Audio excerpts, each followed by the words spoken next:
ሰበር ዜና በትናንትናው ዕለት ዶናልድ ትራምፕ ለጋዜጠኞች በዋይት ሀውስ መግለጫ እየሰጡ ባሉበት ወቅት ካልታሰበ ቦታ በጥይት የግድያ ሙከራ ተደርጎባቸው ነበር። ዶናልድ ትራምፕ በተአምር ነው ሊተርፉ የቻሉት። በዛሬ ቪዲዮ ዝርዝር መረጃውን የማጋራቸው ይሆናል። ማን ነው የግድያ ሙከራውን ያደረገባቸው፣ እንዴትስ ሊተርፉ ቻሉ የሚለውን አጠቃላይ ዝርዝር መረጃ በዛሬው ቪዲዮ ማጋራቸው ይሆናል። ነገር ግን ከዛ በፊት እኔን ለማታውቁኝ ሰዎች ጆስ ይባላለሁ። እንደዚህ አይነት ከዩኤስ ኢሚግሬሽን የተገናኙ ቪዲዮዎች ስለሆነ ማዘጋጀው ቻናሉን ሰብስክራይብ ማድረጋችሁን እርግጠኛ ሁኑ። ቪዲዮንም ላይክ ያደረጋችሁ ጀምሩት። ወደ ጉዳያችን ንግባ።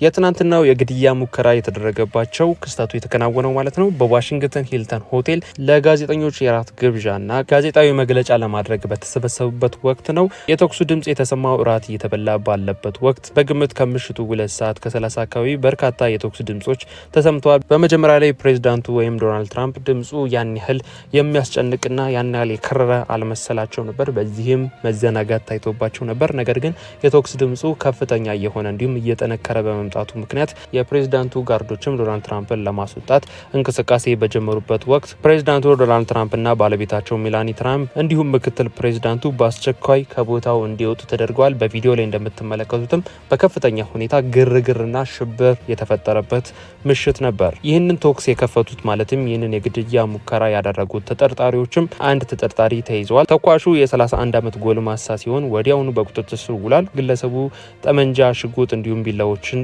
ይዞ እንደነበር ፖሊስ አስታውቋል፣ ወይም የአሜሪካ ፖሊስ አስታውቋል። ትናንትና በተከፈተው የግድያ ሙከራ ማለትም ፕሬዝዳንት ትራምፕም ሆነ ቀዳማዊ እመቤቷ ወይም ባለቤታቸው ማለት ነው ምንም አይነት ጉዳት እንዳልደረሰባቸው የአሜሪካ ፌዴራል ፖሊስ አሳውቋል። ፕሬዝዳንት ትራምፕን ለመግደል በተሞከረው የግድያ ሙከራም አንድ የደህንነት ሰራተኛ በጥይት ቢመታም ጥይት የማይበሳው ልብስ ወይም ባላስቲክ ቬስት ምክንያት ከባድ ጉዳት ሳይደርስበት ቀርቷል። ምክንያቱም ጥይት የሚከላከል ልብስ በመልበሱ ምክንያት የደህንነት ሰራተኛው ማለት ነው በጥይት ቢመታም ያን ያህል የከፋ ጉዳት ሳይደርስበት ሊቆጣጠሩ ችለዋል ወይም ሊተርፍ ችሏል ማለት ነው።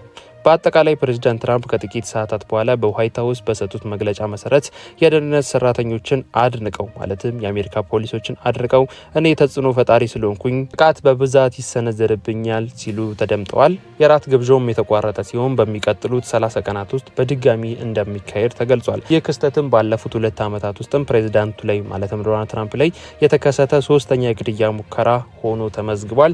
በአጠቃላይ ግን በትናንትናው ዕለት ፕሬዝዳንት ትራምፕ የግድያ ሙከራ ቢሞከርባቸውም ምንም አይነት ጉዳት ሳይደርስባቸው ሊተርፉ ችለዋል። የዛሬው መረጃ ይሄን ይመስል ነበር። በግልጽና በአጭሩ ሼር እንዳረኳችሁ ተስፋ አድርጋለሁ። ከዚህ ጋር የሚወጡ አዳዲስ መግለጫዎች፣ አዳዲስ መረጃዎች ካሉ ቶሎ ተከታትዬ ማድረሳችሁ ይሆናል። ቻናሉን ሰብስክራይብ ማድረጋችሁን እርግጠኛ ሁኑ። ስለዚህ ጉዳይ ምን ትላላችሁ? ሀሳባችሁን ኮሜንት ላይ አጋሩኝ። ቪዲዮንም ላይክ ያረጋችሁ እንደወደዳችሁት እንደተመቻችሁ አሪፍ ኢንፎርሜሽን እንደሰጧችሁ ላይክ ያረጋችሁ አሳውቁኝ። አዳዲስ የሚወጡ መረጃዎች ሲኖሩ ቶሎ ተከታትዬ ማድረሳችሁ ይሆናል። መልካም ጊዜ